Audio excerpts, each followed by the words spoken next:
శ్రీ విశ్వావసునామ సంవత్సరంలో మార్చి 3, 2026 మంగళవారం ఫాల్గుణ పౌర్ణమి రోజున అరుదైన పాక్షిక గ్రస్తోదయ చంద్రగ్రహణం ఏర్పడుతోంది. ఈ చంద్రగ్రహణం భారతదేశంలో చంద్రుడు ఉదయించిన తర్వాత కొద్దిసేపు మాత్రమే కనిపించినప్పటికీ ఆధ్యాత్మికంగా అత్యంత పవిత్రమైన కాలంగా భావిస్తారు.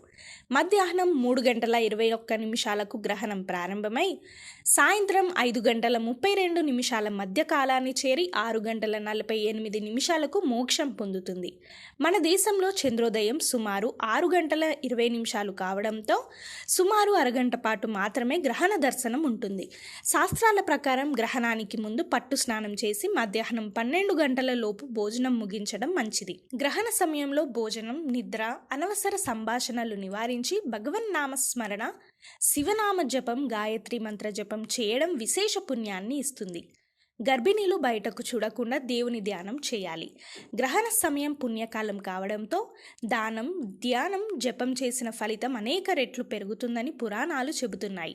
గ్రహణం ముగిసిన వెంటనే విడుపు స్నానం చేసి ఇంటిని శుభ్రపరిచి దేవుని దర్శనం చేసుకోవడం శ్రేయస్కరం. ఈ నియమాలు పాటిస్తే గ్రహణ దోషాలు తొలగి ఆధ్యాత్మిక శక్తి పెరుగుతుందని పండితులు సూచిస్తున్నారు.